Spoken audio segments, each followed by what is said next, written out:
Yay.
Hey, hi folks. Hey, Mr. Abhijit, can you hear us? Yes, I can. Awesome. Okay. Is there anything, guys? Is there anything we need to quickly update him on before everything gets going? Yes, we are fine. Yeah, we are fine. We'll hear from you when we begin towards the Dolphin Pool. Absolutely.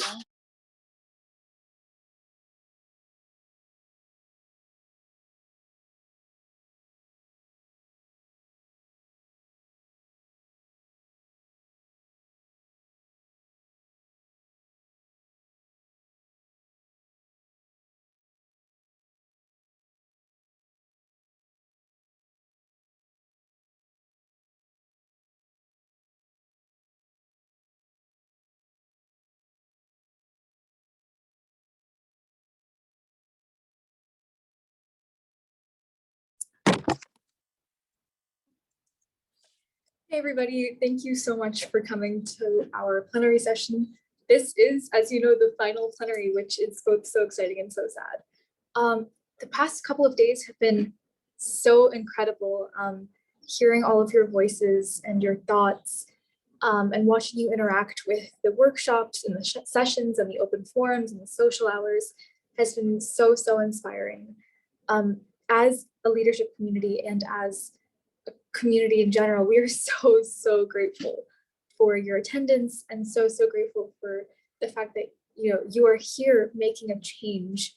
I think that really says a lot about you and about the kind of group of people that we are. So without further ado, let us begin the final plenary of the E3 Summit.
Hi, everyone, and welcome to our third and last plenary session of the E3 Summit. My name is Ilias, one of the heads of plenaries, and I'll be joining from France. I'm extremely honored to take part in this E3 Summit as an executive member. And I'm Amaya. I'll be joining from Sri Lanka, and I'm the other head of plenaries. And I'm Arunima, a member of the plenary team from India. Before moving on further, I would like to thank the amazing partners of our main impact community for continuously supporting us to make this E3 Summit a reality. So I would like to take this opportunity to thank our partners, Best Buddies, One Shared World, Education for All, ARIS, Girl Up Pakistan, Creative Visions, Thirst Project, Emory University, One Sky, Innerview, and Virus Foundation. With that being said, we would like to invite Arunima, a member of the plenary team, to address us all. Thank you, Elias. Welcome participants, presenters, and guests. It's my absolute honor to welcome you all to our third and the final plenary session for MUN Impact Global Summit 3.0. I'm sure you can all agree with me when I say that a more sustainable world should be of utmost importance. Activists, economists, and politicians alike agree that our efforts should be directed towards reducing the effects of global warming. For today, we have a lot planned for you all. A plethora of workshops, insightful keynote speaker sessions, and of course, these social hours. A lot has to be achieved and the world is in need. But the major question still remains, how? How can we make an impact? We at MUN Impact strive to create a change. So this Global Summit 3.0 provides you the indispensable doorway to let your voice be heard. Let yourself dive deeper in the world of sustainable lifestyle, and most importantly, let yourself take a new step ahead with us on the journey to make a mark of the world. Because at the end, we all require borderless efforts to reduce the curve in a meaningful manner, and innovation must be spurred to defeat the most crucial challenges. I hope that today inspires ideas and discussions around the ways that we can make the world a better place. I once again welcome you all to the day 3 of this Global Summit. Thank you so much, Arunima. Now, a couple of days back, we asked you to create a video on the topic of your choice under a select theme, such as Earth, the economy, or equity. The videos were judged on 3 criteria: content, presentation, and solution. We can confirm that we have winners for the competition. Out of the many submissions we received, the winner of the E3 Summit video competition is Anshika Mahanti. So congratulations, Anshika. Your amazing video will be shared through the MUN Impact social media pages to empower youth all around the world. Before we move on, let's take a look at Anishka's winning video. Hey everyone, I'm Anshika from India, and according to me, the most crucial issue that the world is facing right now is going to be the lack of quality and equal education for everyone. I believe that education is the panacea of all root social evils present in the world right now, starting from gender inequality, marginalization, fueling of poverty, corruption, and much more. It's high time that we agree education is a cure of all social evils. Right now, I'm going to propose some solutions on this issue, such as giving free or low fees education to poorer children in underdeveloped countries, encouraging their parents to get their kids educated, giving free meals and lunches to kids so that they can come and attend school. I believe that education is not all about mugging or learning and getting grades. It's an important part for any civilized society. Thank you.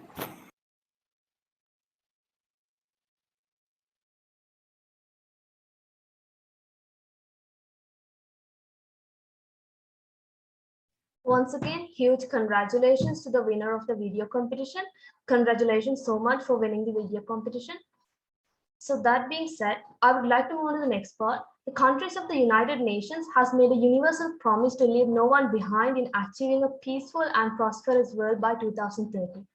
Global Week of Action is a shared commitment between partners across the civil society, business, academia, and the UN system to accelerate the action on the Sustainable Development Goals. It is also an opportunity to speak out as one voice, share ideas and transformative solutions in the fight to recover from global challenges. We too, as the Indian Impact community, is continuing to support the 2030 agenda of SDGs by engaging in the Global Week of Action.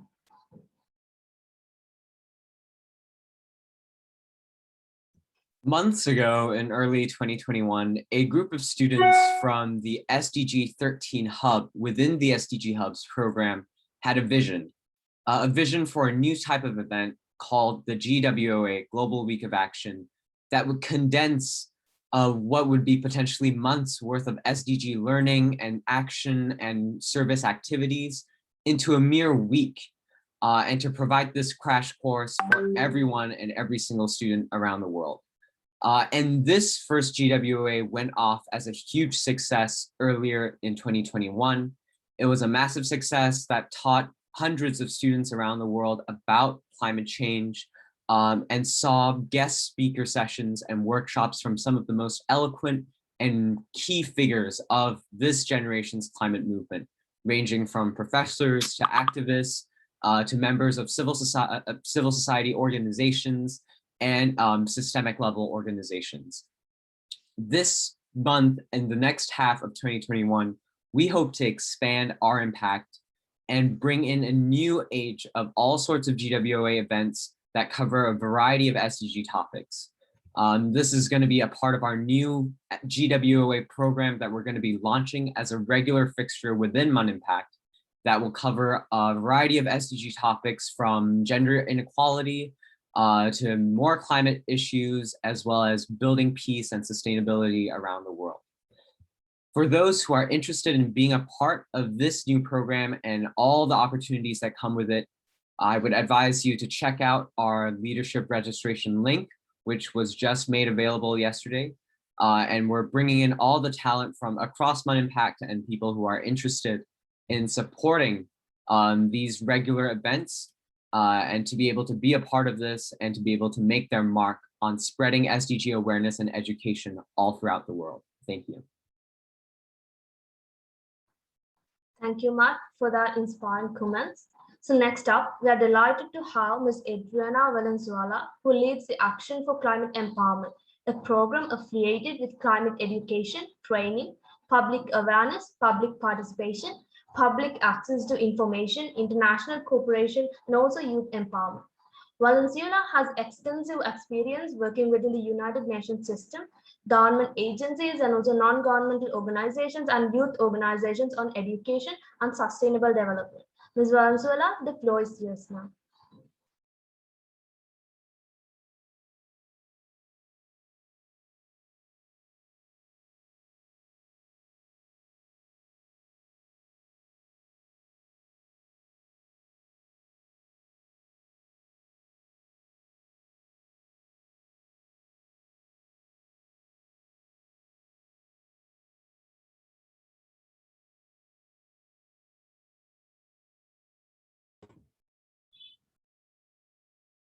Ms. Valenzuela, you're not audible.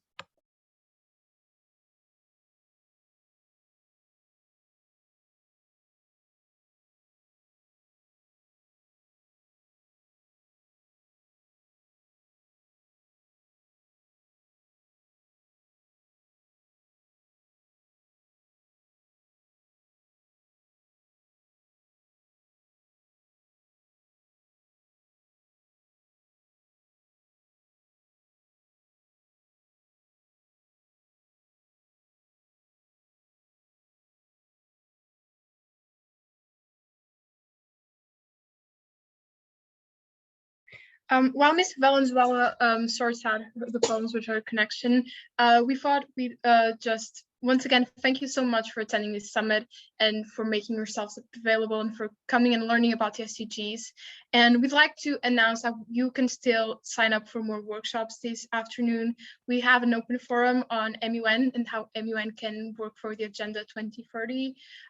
We have a workshop on our WashPap campaign. We have a workshop by the 100K DEET initiative. and so much more. You can check all of this out in RSVP at events.muниmpact.org. And if you're not able to, or you have any doubts, you can join our help desk, for which I believe the admins will drop the link in the chat later. Our help desk is open until 22 UTC today for the last day of the summit, as it has been every day. So feel free to join us to ask questions about public of action and you know, MUN impact in general, and everything that, you know, was announced in every program in general. We would also like to announce that we have our last social hour today. It has been very fun so far, so please join if you're able to.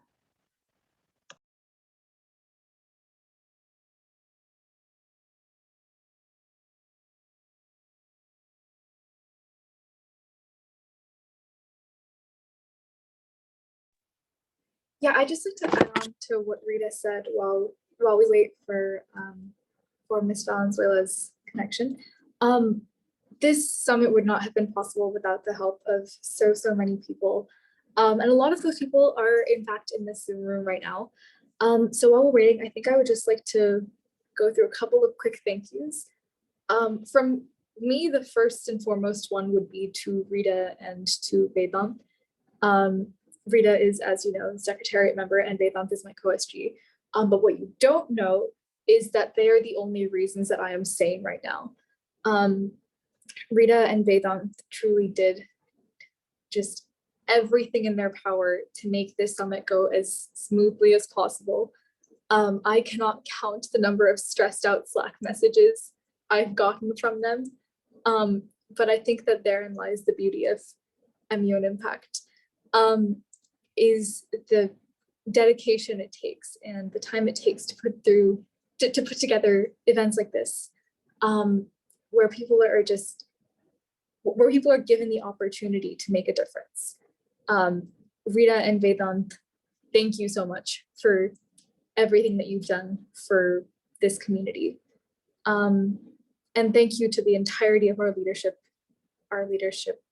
team for everything that you've done. Amaya, Ilias, I see Ayomide here, Lois, who else?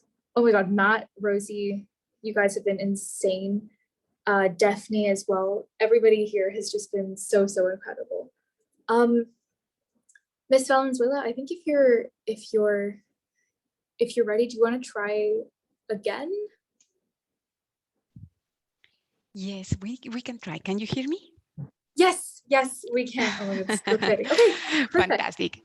Excellent. We're so excited to have you here. In these times when we are using technology, you never know. Sometimes it works, sometimes not, but one of the key lessons learned is that we need to adapt. Then first of all, thank you for the invitation. It is a great pleasure to participate in the closing ceremony of this gathering of young people from all over the world to discuss crucial topics as how we can build a better world for all. Currently, I am working at the Global Center on Adaptation, that is an international organization mobilizing adaptation solutions. And we are also very excited because tomorrow we will have the opening of the floating office. It's a floating office in the city of Rotterdam, because we want to demonstrate that we need to prepare everyone, governments, communities, people, to adapt to the effects of climate change. And I want to also join you to say thank you to the organizers, because putting together any event takes a lot of time. And I want to, for this closing ceremony, also to share my personal experience. I have been working the last 30 years on environmental and sustainable development issues. And I started as many of you, as a young leader. I am originally from Colombia, and there I created a movement of young people working on environmental and sustainability issues. And we started organizing a national youth event that later mobilized young people from Latin America in 22 countries.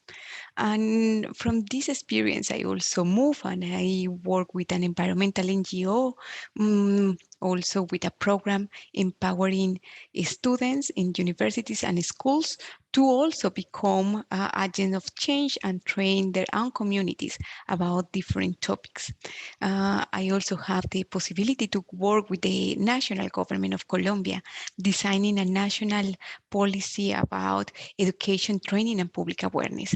And I also work as part of the negotiations. You know that the United Nations Climate Change Convention bring together governments from all over the world to identify what are these crucial issues and what needs to be done.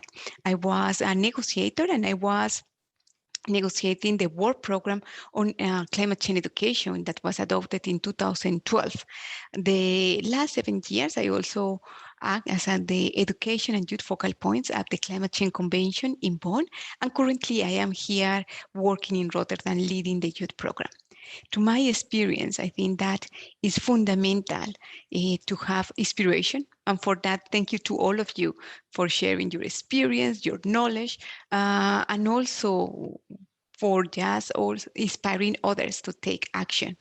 I also think that is fundamental to enhance collaboration and cooperation among nations, organizations, but also youth organizations. And finally, we need also to accelerate action. You know that the IPCC, this is the Inter-Governmental Panel on Climate Change, just had and has launched the latest report.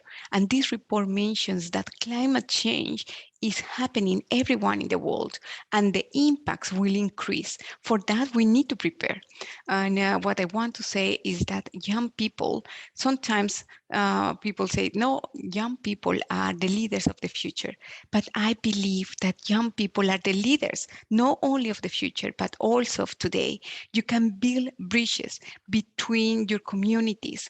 Also, you have an advantage that this generation has all the facilities of technology. Before it was very difficult to think to connect people from around the world, but now with all the facilities, you can connect, you can exchange, and you are really mobilizing a transformation. What I want to say is that your actions really matter. You are very important for the process. We count on your leadership, commitment, and hard work. Please don't give up. Continue following your dreams. And we are looking forward to continue working with you to supporting youth organizations and to build a better world for all. Then thank you very much for the invitation. And I wish you that is that everyone that has participated can also just multiply the message among your schools, universities, organizations, and country. Thank you very much, Amanda, and congratulations for this successful conference to all the organizers and participants. Thank you. Thank you so much, Adriana, and it was our pleasure to have you at this closing ceremony. Would you like to take some question and answers? Of course.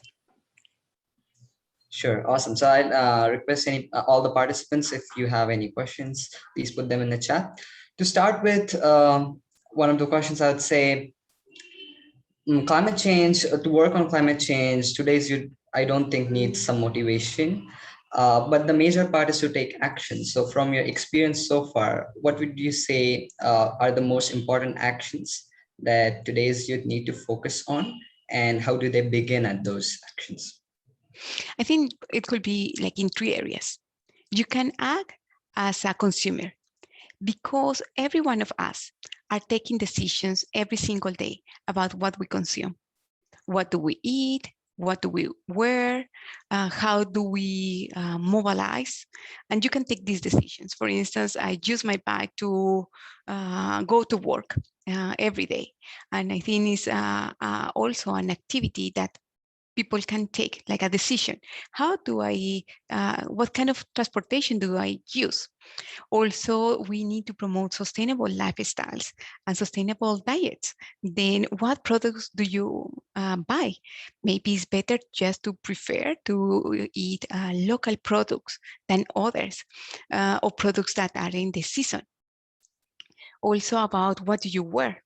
And there are like also different research about the impact of like clothes and how much energy and water and is needed. And I think that I have been very interesting experience, for instance, of young people that have started a movement to exchange. If you just don't use a cloth like a sweater or a t-shirt, just don't throw out. Just let's exchange and bring to a place where everyone can bring, and there is no need for money because you just exchange there. Then as a consumers, the second point, I think that as also citizens and to define who do you elect in your countries, you also have a role to play, and you define who in your government could be elected. You also can play a role there and also engage, not only voting, but there are also many young people that are engaged in the political process to become a local representative or member of the local council or the local assembly, or even the regional or national level. I think that also bringing young voices to the decision-making processes are fundamental. Young people also can participate in the processes that countries are leading. For instance, the national determinate contributions that are action plans where governments define what is needed in each country to tackle climate change. Many countries have submitted the revised NDC, but the most important is how are we going to implement? And youth organizations can partner with governments, with universities to accelerate implementation. And finally, I think that everyone now can play a role as an educator and as a communicator. With social media, you can transmit different messages, and every one of you can become an educator. There are many people that are aware, but there are thousands that are not. And you, through your network, can become a communicator about how be an agent of change. I think these are elements that can help and everyone can take. Amazing. That was kind of a perfect framework that we all could start with. Going to another question, one of our attendees asked, is there anything you wish knew before you started advocating for climate action, and what advice you would give to young people who are starting in this journey? I think don't give up is the main advice.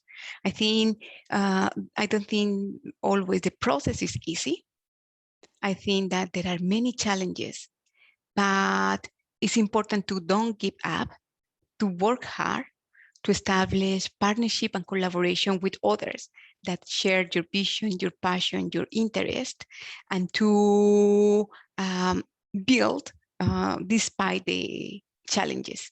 It is the first advice. And why? Because I have been part of the climate change negotiations for the last decade, but also in the implementation of the policy.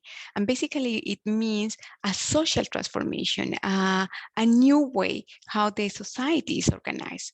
And it's a long transformation, but I think we need to start also showcasing that is possible. And there is where good practices are important. What is working and how these good practices could be replicated, also adapt according to the different context. And you have this possibility.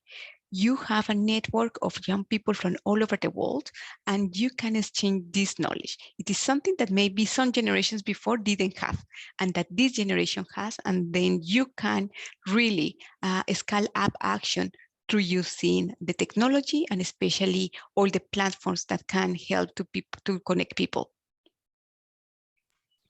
Amazing, very true. Moving on to the next question. The question states that if you were to describe your one experience which shaped your perspective towards climate change and made your journey towards climate advocacy even more amazing, what would that be? I am originally from Colombia, and in Colombia I have seen that climate change is about the most vulnerable communities suffering the impacts of climate change. And it make my commitment even stronger to say, yes, we need to work, and we need to work together, because there is not time, and the most vulnerable communities are not necessarily prepared. And my commitment to that was, I think that education is fundamental. We need to prepare not only the young generations, but everyone to know how to adapt to the impacts of climate change. And through this experience, I have devoted my life to work with youth empowerment and education, because I think that education is the most sustainable way for a long-term transformation. Awesome. We'll take one last question, and this is a bit interesting. So what are your thoughts on UN currently interacting with youth today, and what can youth do better to interact with UN in the near future? I think that also the engagement of young people in UN, but also at national level, regional and local, has increased over the time.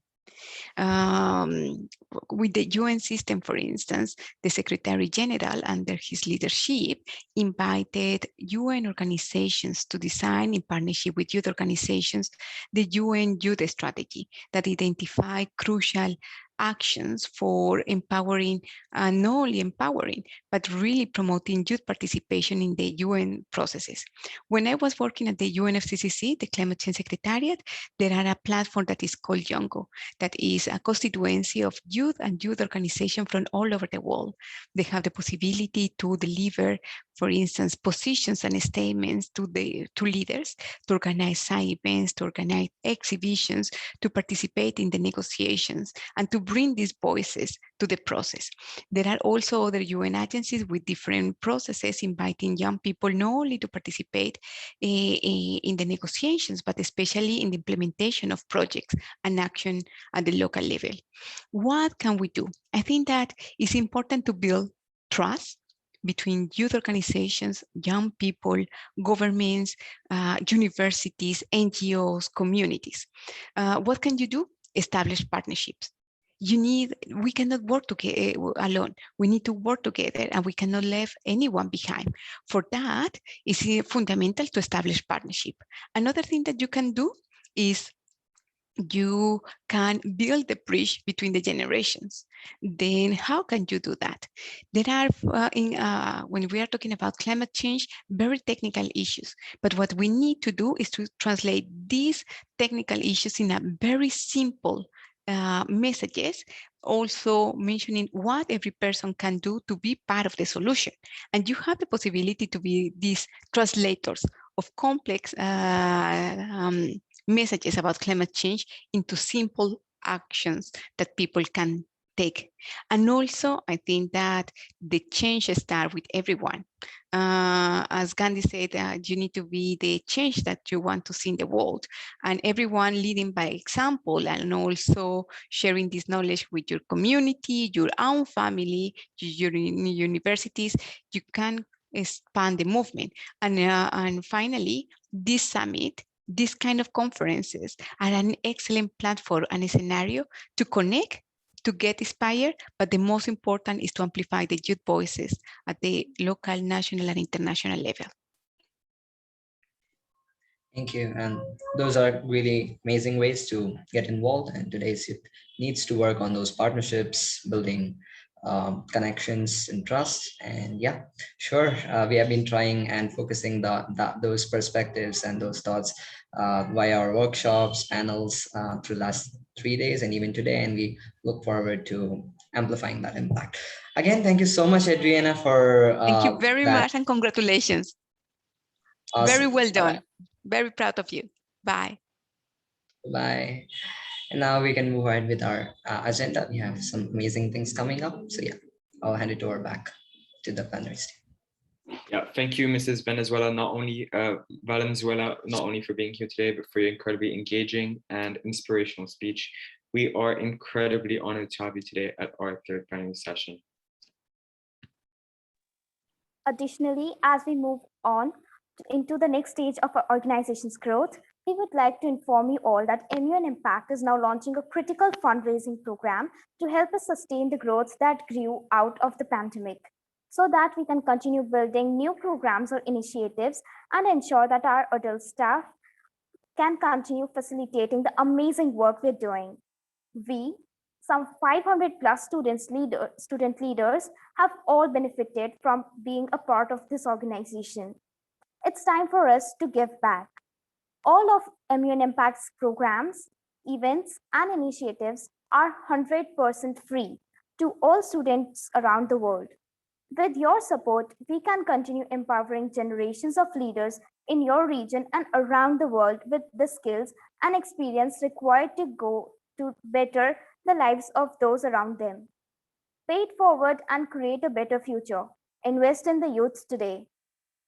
If you have benefited as a mentor of our organization, share our hope for its continued success, and have the means, please contribute to, or encourage others to contribute to one of our donor boxes below. Every little bit helps. The link to our donor box will be dropped in the chat box momentarily. Thank you.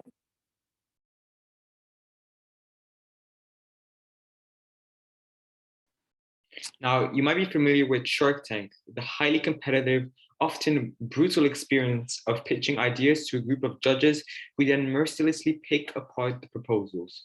But with our Dolphin Pool, we want to approach this in the spirit of collaboration and cooperation. During this program, some presentations were developed in the previous SDG Sandbox sessions and will be shared with you all. Over to you, Ayomadi. Thank you for the introduction. Now we're going to transition into the Dolphin Pool session.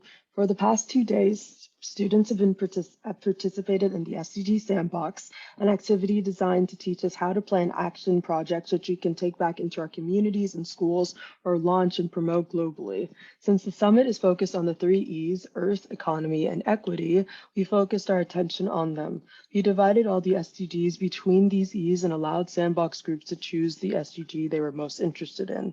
In the Sandbox, we had some really passionate and inspiring conversations and wonderful ideas emerged. Like previously mentioned, the Dolphin Pool is Immune Impact's take on Shark Tank, which is a TV show that serializes the highly competitive and brutal experience of pitching ideas to a group of judges who then mercilessly pick apart the proposals. With our Dolphin Pool, we want to approach this kind of event with, as Ilyas said, collaboration and positivity. And we are so honored to have a panel of judges who will help provide feedback on these presentations.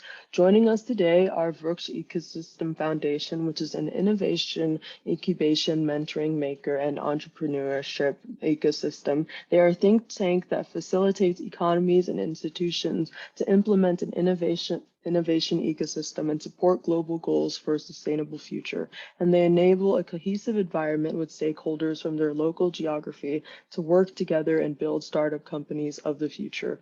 As a network entity, Vruksh facilitates entrepreneurship development through conducting focus programs vetted by global leaders and led by seasoned entrepreneurs. They support startup building through a curated network of makerspaces for prototyping, mentoring, by industry leaders and entrepreneurs, grants and co-working, and a launch pad. Additionally, we have Hita Lakhani, who is a climate educator from Mumbai, India. She has a master's degree in the environmental studies and resource management from TERI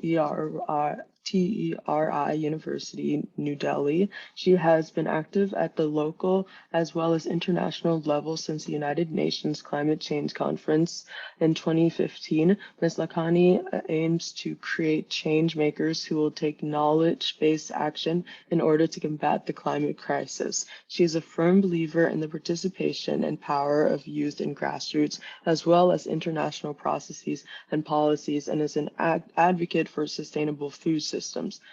Ms. Lakhani also wears multiple hats, including RFS Youth Ambassador and the current UN Global Focal Point for Young YONGO, the official youth constituency of the UNFCCC. Thank you both for joining us. Now we will begin the presentations, but before we begin, we'd like to thank everyone who participated in the Dolphin and the Sandbox sessions. Keep brainstorming and don't give up on your ideas. You all are truly gems. Now we will turn it over to Kizran, who will introduce the first presentation. Thank you so much, Ayomide. My name is Kizran Fatma, and I help lead the breakout rooms within the Sandbox team. It was so great getting to see every one of you work so hard on your presentations, and I'm glad you can share them with the world. So the first presentations are by a group called Callisto, comprising of Nabiha Hamid, Saad Hamid, and Aaron Desai.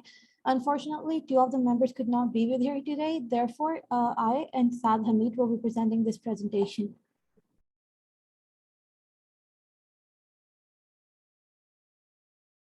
Yeah.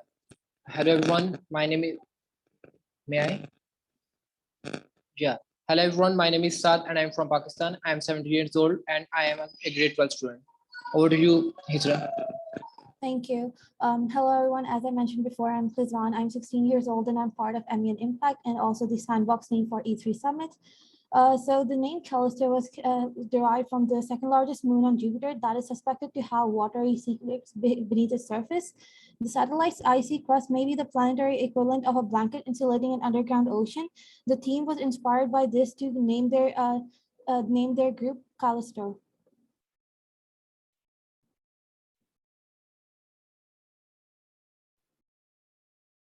Over to you, Saad.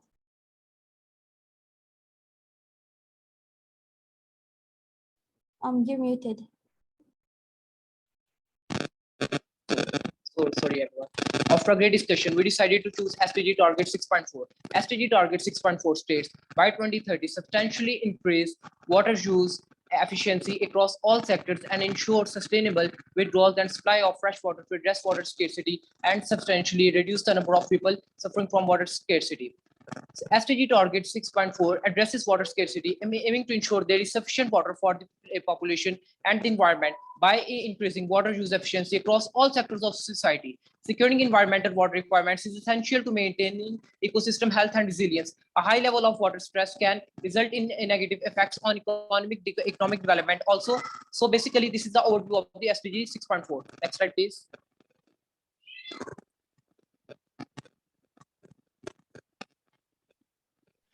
Should I go to the next slide? No. Yes. Now I want to quote the renowned climate change activist Sylvia A. Era. There is a plenty of water in the universe without life. But now where is there life without water? Over to you, Hijra.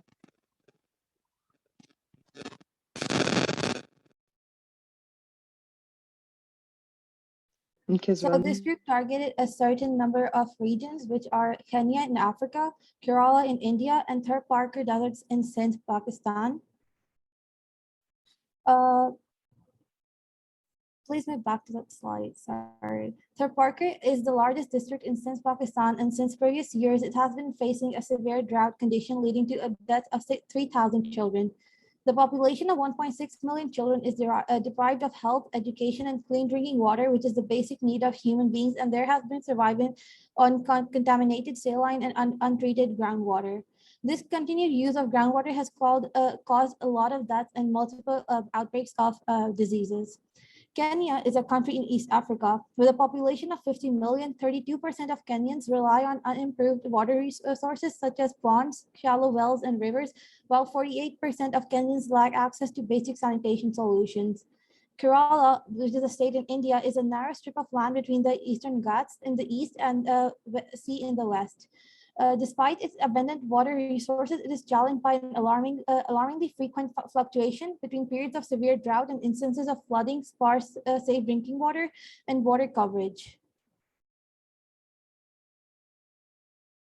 So the mission statement of this group has been concluded that is, according to UNEP, United Nations Environmental Program, sustainable management of water resources and access to safe water and sanitation are essential for unlocking economic growth and productivity and provide significant leverage for existing investments in health and education. Involving the youth in action and creating a link between the people, the local governments, and the multilateral institutions present in the certain countries can help us to efficiently discuss and execute concrete actions for Target 6.4 and also linking it to other SDGs, including SDG 3, 13, 14, and 15.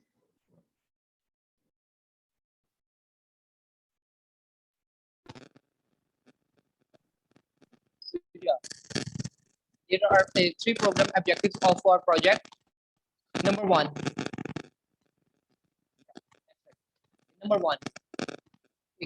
create access to build sanitation centers and water pumps to provide clean water to each and every civilian. So basically, this objective address the issue of sanitation and fresh water for civilians in our respective areas. That we will provide sanitation centers and water pumps for fresh clean water.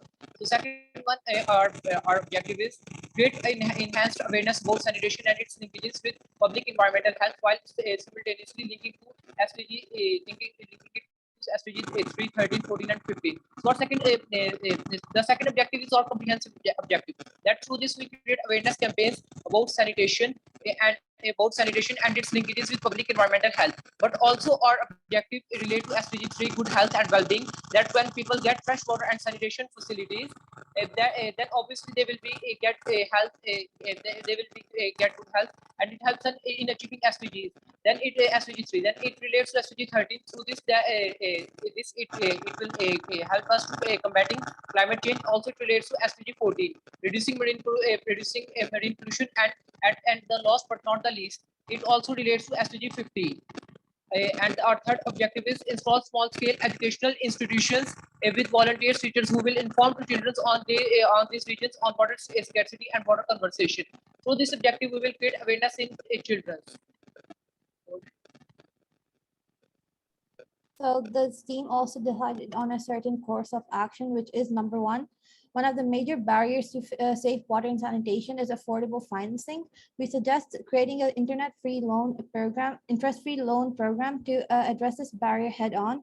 It will help bring small loans to those who will need access to affordable financing and expert resources to make household water and toilet solutions a reality. Borehole wells and rainwater harvesting tanks provide water in time of drought. They can help mitigate flooding of low-lying areas and reduces demand on wells, which may enable groundwater levels to be sustained. Broken pipelines are one of the leading causes of water destruction in homes and infrastructure and can also cause severe water wastage. Repair of these water lines is necessary to avoid water leakage and for a better water conservation program.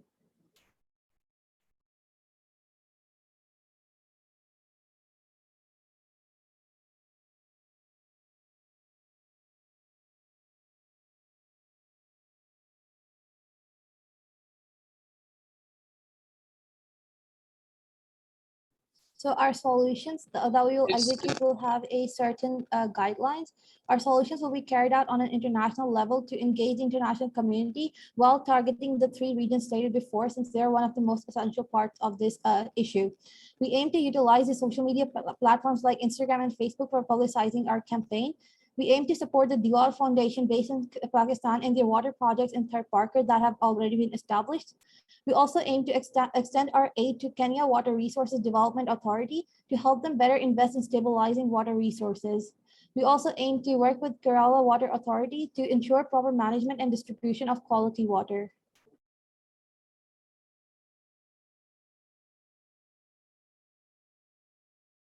Yeah, so already we explained our program objectives, course of action, but now the question is that how we implement this. What is our plan? So basically, first we make clubs in our schools on the name of Callisto.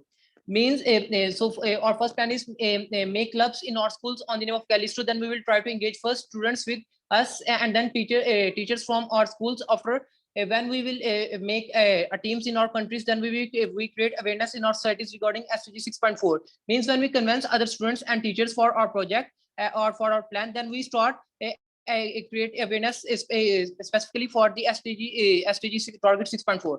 Second one is we will not only create awareness physically, means in person in our specific societies, but also we start create awareness through social media and through webinars to engage the international community.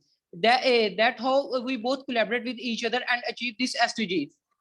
Third one is we will contact the Ministry of Water Resources in our respective countries to engage them in this project and request funding from them. Similarly, we will also start fundraising campaigns for charity to complete this project. These fundraising campaigns are initiated by students for the welfare of our world and also for achieving SDGs target 6.4. Fourth one is we will also contact the Ministry of Education in our respective countries and suggest them to include hygiene, sanitation in the school curriculum. Because school is a place. So sorry to cut you off, Saad. If you could, due to time constraints, if you could finish off your point here with your plan and any last concluding remarks, and then we will hear from the panelists. Yeah, sure. So this is or basically a plan. So next slide, please.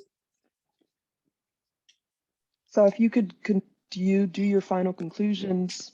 To sum up, I want to quote Mother Teresa: "I alone cannot change the world, but I can cast a stone across the water to create many ripples." So it is crystal clear that achieving SDG 6.4 substantially, it is very important for our world. So if we start taking concrete steps that we already mentioned, and then it can make it to possibly inspiring from our work, and our actions will inevitably cause them to initiate activity from the same cause, henceforth bringing an actual impact in the world. Thank you very much.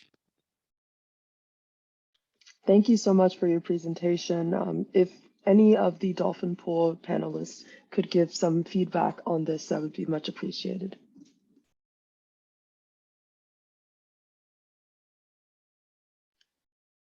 A representative from Brooks or Ms. Lakhani? Yes. Hey, hi. Very, very good presentation and very well explained. Really love what you folks have planned out here. I actually spent some time addressing the exact same SDG as part of my fellowship with the Swachh Bharat mission that's in India. I would really suggest that you folks do look at some of the activities, like there is an initiative called WASH in School, that's water sanitation and hygiene. It could give you a lot of insight on how the Indian government has championed the sanitation knowledge in schools and working with communities.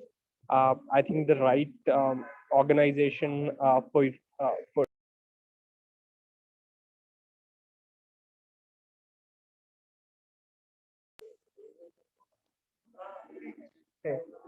the Swachh Bharat or the Clean India Mission initiatives that are happening in every district. And I think that would be a great opportunity for you to explore this.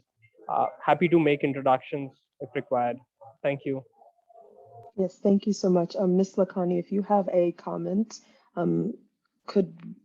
if you have one, could you please say? Sure, thank you so much. I think this was definitely a great presentation. A lot of thought has gone behind in making the plan. I really like the fact that you want to begin right at school, starting with education and awareness from the students and then take it up from there. A few things that I might say that could be minor hurdles could, one, be acceptance by the school to see why this should be something that the students should carve out extra time for and not focus on curriculum and academics. So I think that to have a very clear idea of the pros and cons and why this is important is something that you should consider. And then as you want to grow and like build up from one school or from the community to larger, it would also, I think, make sense to look at from all the three countries or all the three areas that you've chosen in each country. I think it's good to look at the different socioeconomic gaps that are present. So each place will have a network of students, schools, communities that have access to internet, that have access to information, basically the more privileged section of society, where it's easier to get in touch with them. It's easier to ask them to make change because they will understand what you're trying to say. But then there is the more vulnerable section of society, which is not as privileged, which does not have the economic powers compared to the other section of society. But these are the ones who are affected first when there is any sanitation problem, when there is lack of clean water, when, so these are basically the ones facing the problems on a day-to-day basis. And trying to find ways that they can be a part of the solution, I think is very crucial to look at the larger picture, because we do need to ensure that we take everyone on board and take them on board, not just as providing a solution to them, but providing this or creating the solution with them and keeping them as part of the solution makers, I think is something to look at as well. And then I think I would agree with what Abhijit mentioned, to try and look at in the countries, if there's any previous work which has already been done at the national or local levels, make those connect so that you don't have to start from scratch. So do a little bit of research to see what has been done and how you can just build up from there. Also maybe work with local UN offices who might have been working on these different topics already. So probably, especially if you're focusing for young children, probably UNICEF, which has country offices in almost every country, has probably done something on this and has some sort of program. So, trying to link with them and sort of, connecting and seeing where you can add on to what they're doing is also something that you can think of. Thank you so much, Ms. Lakani. We will thank you both actually for your feedback. We will move on to the next presentation.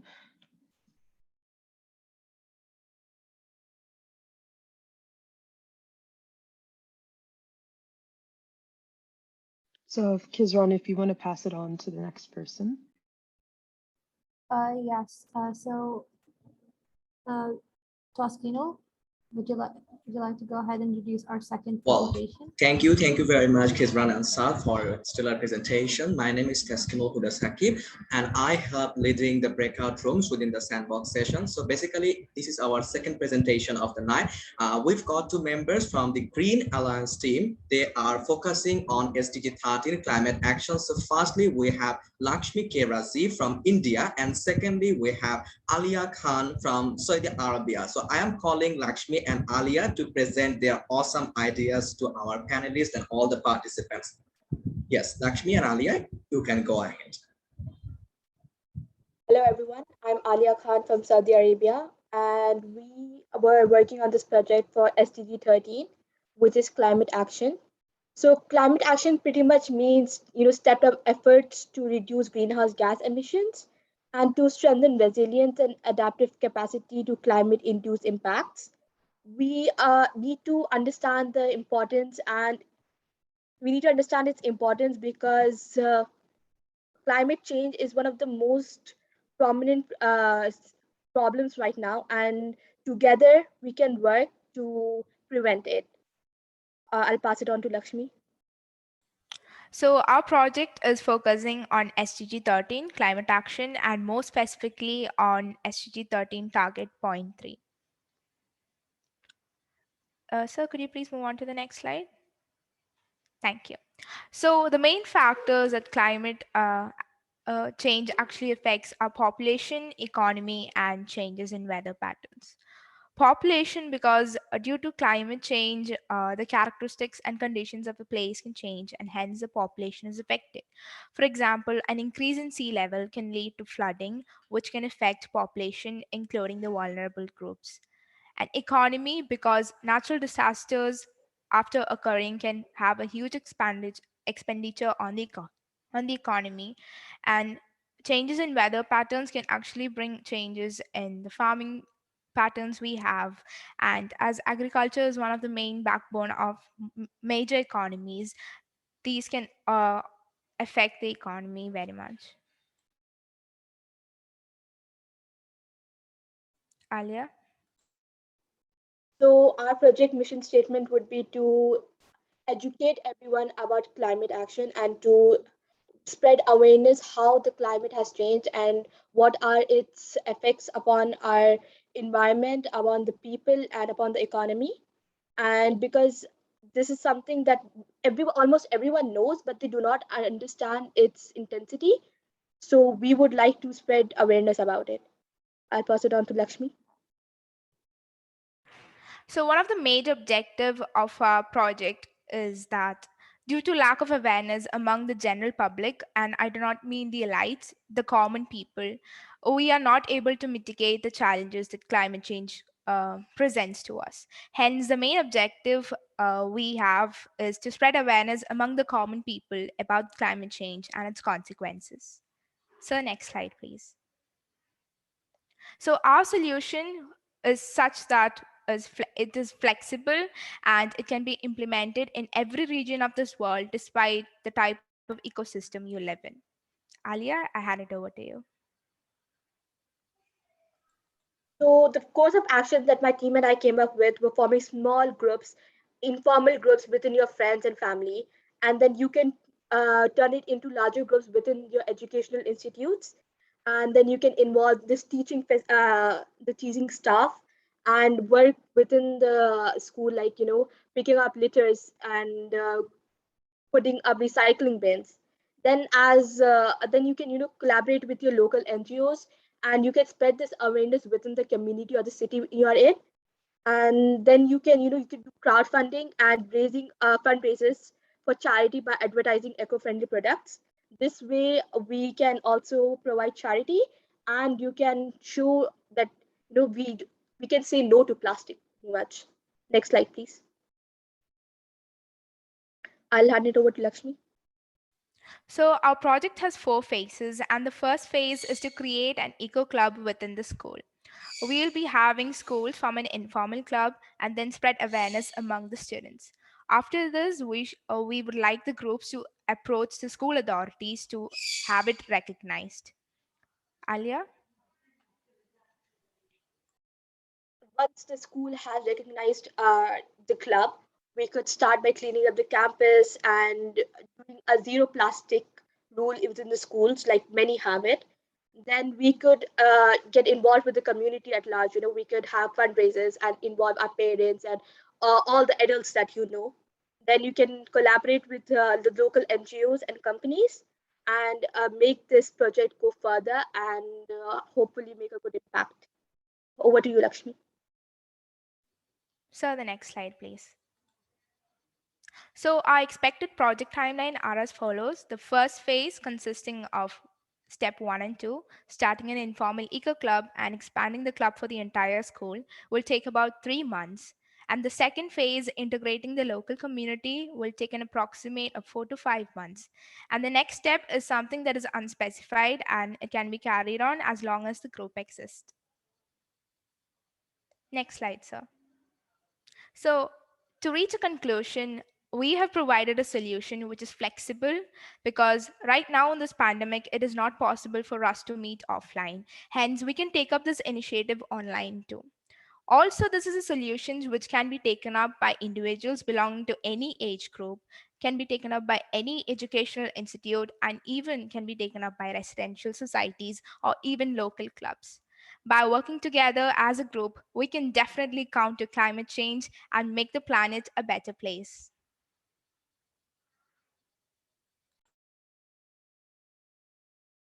Thank you both for your presentation. Again, if the Dolphin Pool panelists want to give any feedback on this, that would be much appreciated. Hi, Abhijit here. Interesting solution around this. A question here, like how are you looking to, like you mentioned about fundraising. So what could be the potential fundraising actions or opportunities that you would take in? And what's your strategy around that?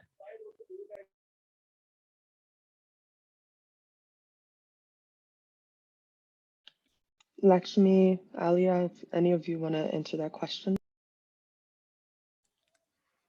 So what we would like to do is actually first educate the common, and once they actually understand the importance of it, I believe the step of organizing fundraising campaigns will be easier. Also, at the same time, we would be making tie-ups with companies who manufacture eco-friendly products, as we mentioned in the presentation. Side by side, advertising these products, and as well as taking this a step forward, I think we shall be able to raise funds which can be used for many programs, such as planting trees or converting barren lands to places consisting of trees and creating eco areas. Thank you. I also see a hand raised from Vikram. If you want to go. Yes, sorry. I think great feedback, good presentation. One other question for you guys. Have you guys, sorry, this is Vikram, and I joined a few minutes late, some technical difficulties as one of the panelists, but have you looked at what other groups are doing right now and how you would differentiate what you're doing versus other people? Because it's very important what you're doing, but a lot of people sometimes forget what to see how others are doing and how they can be different. So I think climate action and what the previous group has presented is all interrelated. once we can achieve the objective of our group, I think we can all come together to a common platform because these are interrelated, and then work together. And how I would say this is different is, like I said, it's flexible, and this can be done by people who have even no money to start this initiative. A lot of initiatives I've seen and I've heard about requires some capital investment in the beginning, but this initiative is none such like that. We do not need any capital investment. The only thing we need is the determination of the individuals involved in this project. Great. Good luck. Yes, thank you for your feedback, Mr. Agrawal. In that case, we will pass it on to the next presentation. Taskano, if you want to pass it on. All right, so thank you very much, both of you, Lakshmi and Alia. So now I am passing this floor to Sandali to introduce our third presentation. Sandali, you go ahead. Thank you, Taskano. So I'm Sandali Vikramasinghe, and I help to lead the breakout rooms in Sandbox. And next, we'll be focusing on the third presentation, which will focus on the SDG 7, affordable and clean energy. So moving on to the next slide, please. The next slide. Okay, so the team name would be Go Greens, and we have a wide, different people being participants here. And I'll be presenting along with Yusuf Briki from Morocco, because unfortunately the other members are not present here today. So Yusuf, you go ahead. Okay, so my name is Yusuf. I live in Morocco, and I'm in 11th grade. So next slide, please. So we worked on the 7th SDG, which aims to provide first an access to provide an access to persons living on the planet, and to help countries respond to the energy demand which they are facing right now and they cannot respond to by expanding the energy access, which we said, and help them produce a lot of more of energy and green energy, of course, to not harm the environment and the planet. Next slide, please.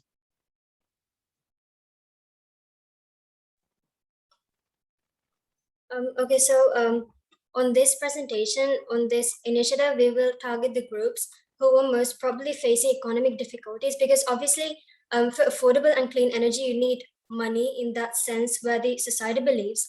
So we'll be focusing mainly on the LDCs with permission from those countries, less economically developed countries, and also the marginalized groups in the sense of minority groups and certain indigenous groups. So paying special attention to school children, because right now in this COVID pandemic situations, many school children are facing hard to attend online classes and the school because they don't have electricity and so on and on. So in this initiative we'll be focusing on that. To the next slide, please. You go ahead, Yusuf. Okay, so our projects and the missions is to encourage fundraise, to urge people, to urge the countries to produce a lot more of energy, which will be eco-friendly and green, coming from eco-friendly sources. And we also encourage them to use the geographical specificities of the area. Like, for instance, countries in the hot and desertic area should use solar panels, while other countries that have a lot of rivers and abundant water bodies should invest in hydroelectric energy. So moving to the next slide, please. Right, so the project objectives would be, as stated in the slide, provide clean and zero waste electricity to countries really needing it. So basically in this one, we focus mainly on like the regions, they have their own specificities in the resources that they have, as mentioned in the previous slide. With like regions with water bodies, they could use that to produce electricity and energy, and regions near the equator, they could use light and heat energy. So like that, we'll be focusing on renewable energy rather than non-renewable energy, which the society has, hadn't been focusing on since a very long time. Next slide. Okay, so now this is we're going to present our plan. So at first, we must raise awareness among the population about the problem, which is the access to electricity in some of the countries of the world, like sub-Saharan countries. We also would like to include all citizens from all ages to make them aware of this problem. And we also must start a fundraiser to provide green energy by using the geographical spaces of the area. By having funds, we could like help these countries out by investing in energy there and helping them out. And moving to the next slide, please.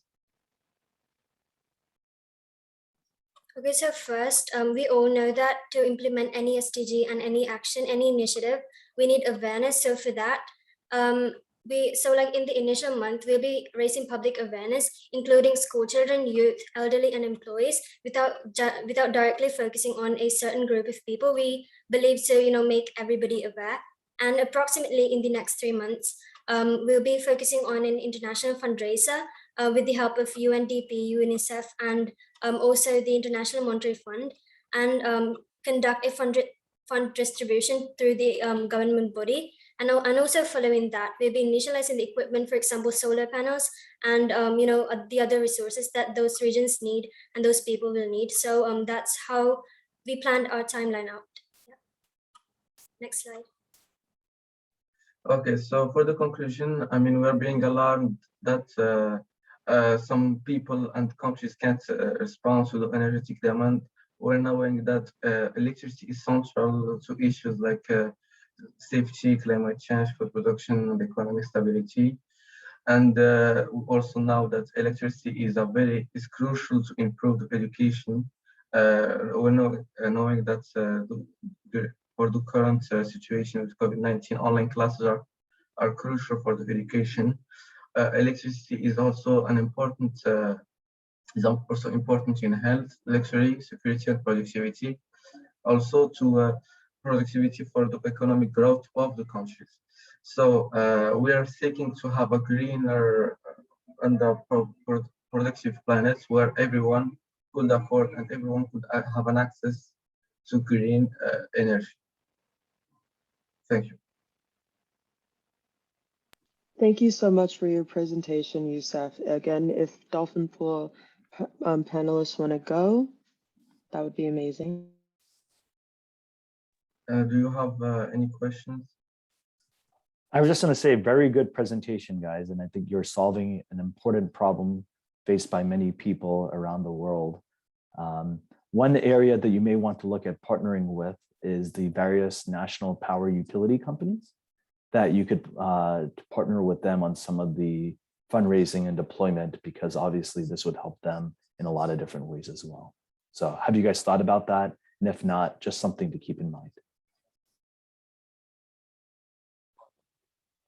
Absolutely. I think that was a very good presentation, well thought out, and I think pretty much the same comments as the previous jury. All the best.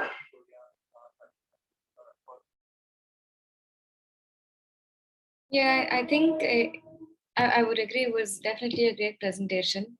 Another partner to look at is probably ADRIANA, which is the International Renewable Energy Agency that's working on SDG 7 in particular. One thing that wasn't entirely clear to me was that you've definitely found, I mean, you're making connections on what so alternative energy you want to have, but is there any, or how are you going to think about what you're going to do? What is the sort of, is it only solar? Is that your alternate that you're suggesting? Or are there different forms of energy that you're suggesting? Or are you going to then talk to partners and see what fits best? Okay, so I will first would like to thank the person that spoke and gave amazing replies and comments. So I mean, we said that we would help countries produce energy and fully exploit their geographical specificities. Like for instance, countries that have arid and desertic climate could use solar panels, while others that have like wind, for instance, can use wind turbines and more. I hope it responds to your question. Yeah, thank you. In that case, we will move on to the last presentation for today. So, Sandali, if you could pass it on. Thank you so much. Yeah, definitely. So the next presentation would be, I think Nadini would present that. Nadini.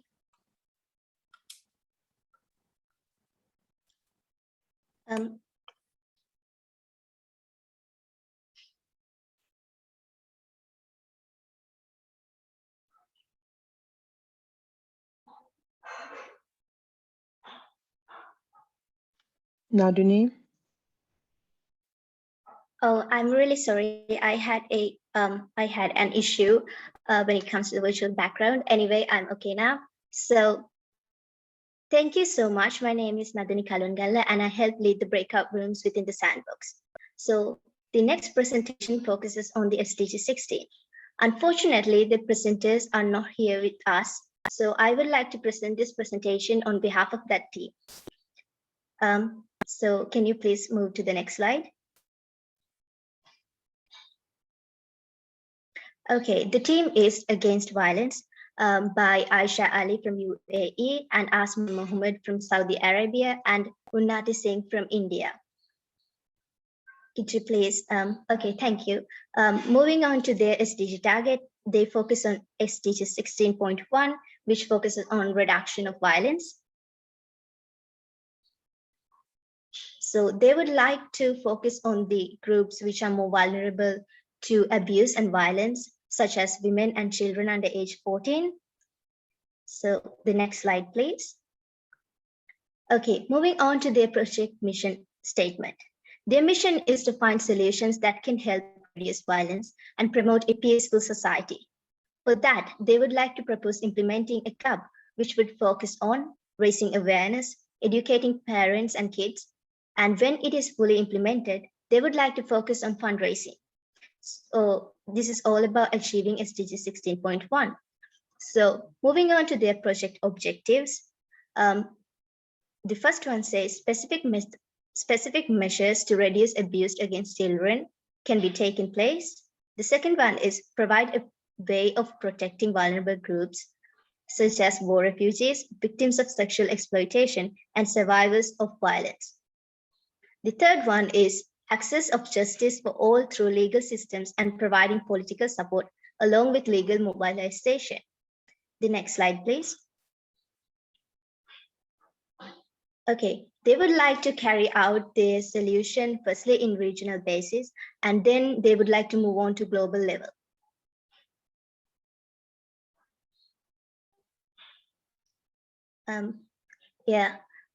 Finally, they would like to say that as global citizens and youth advocates for SDGs, they would pledge to take action on SDG 16, peace, justice, and strong institutions.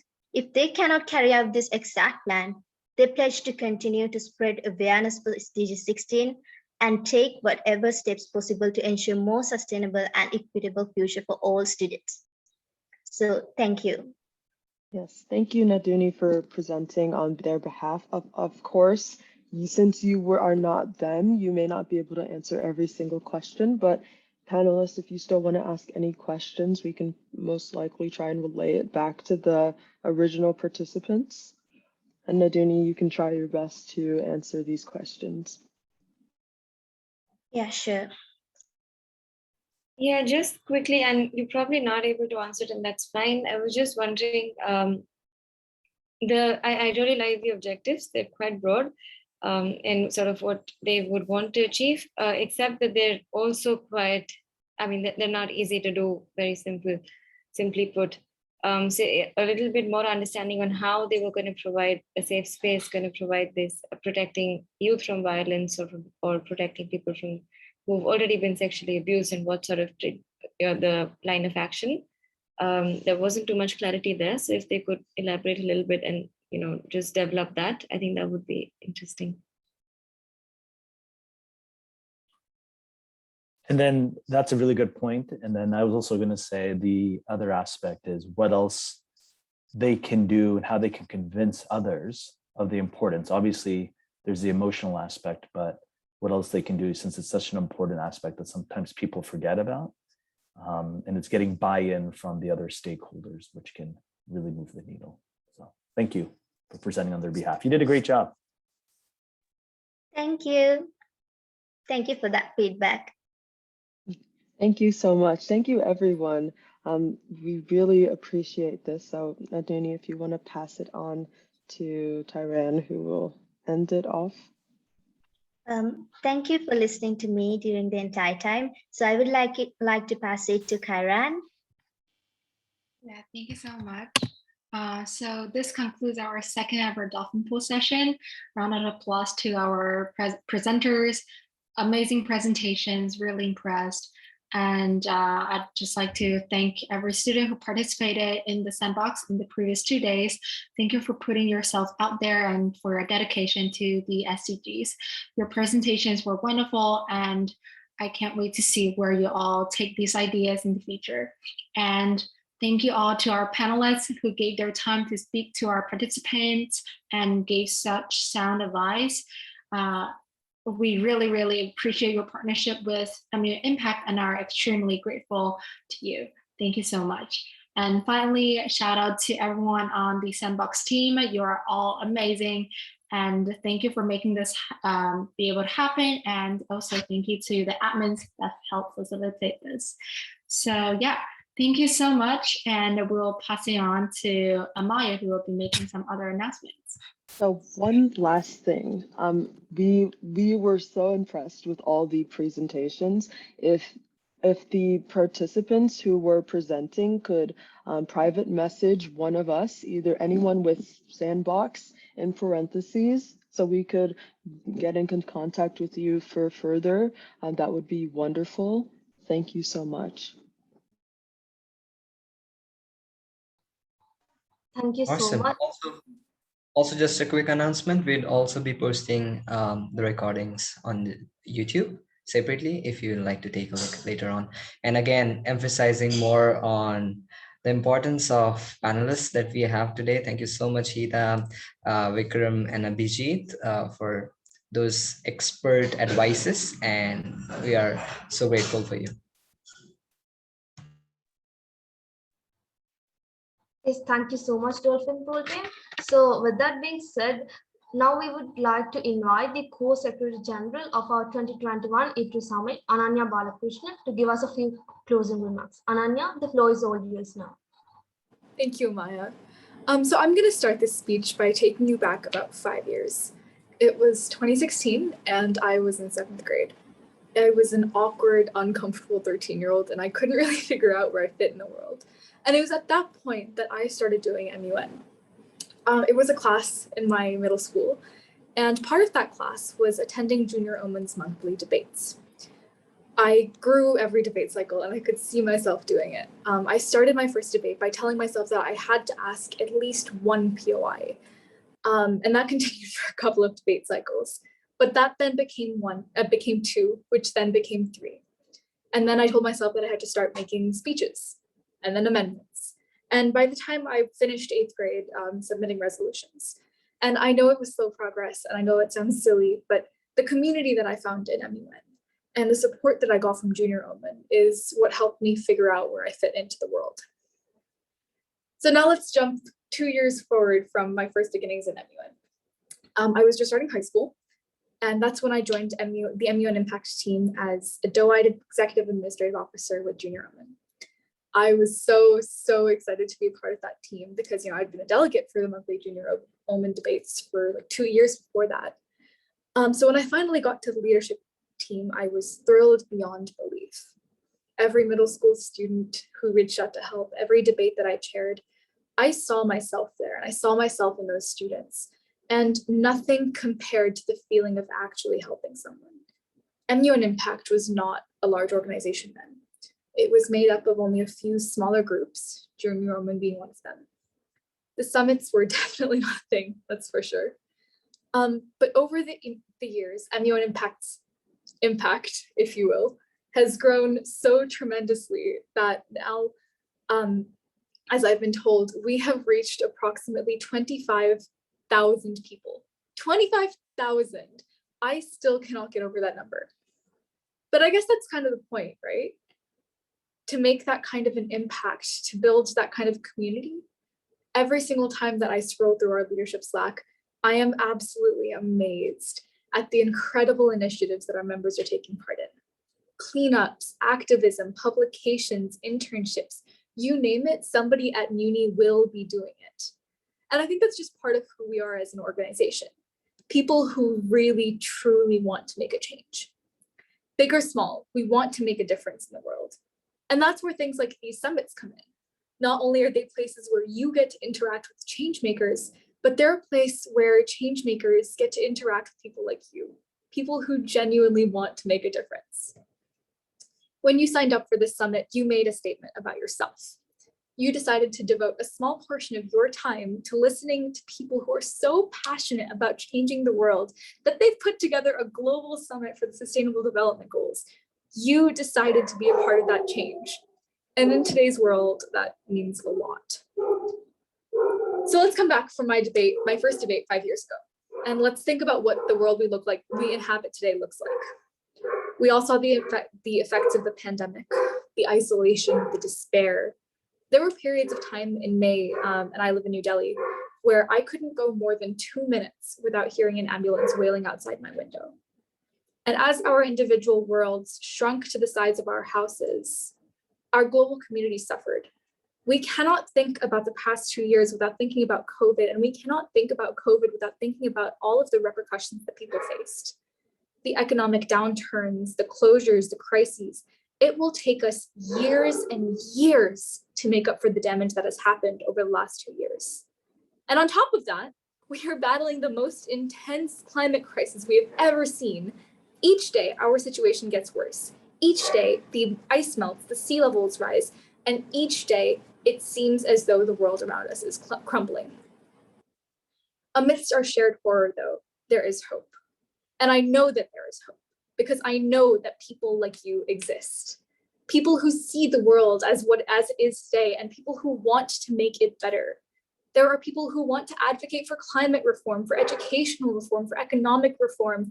And those are the people who are going to fulfill the 2030 agenda, who are going to fulfill the SDGs. Those are the people who are going to change the world.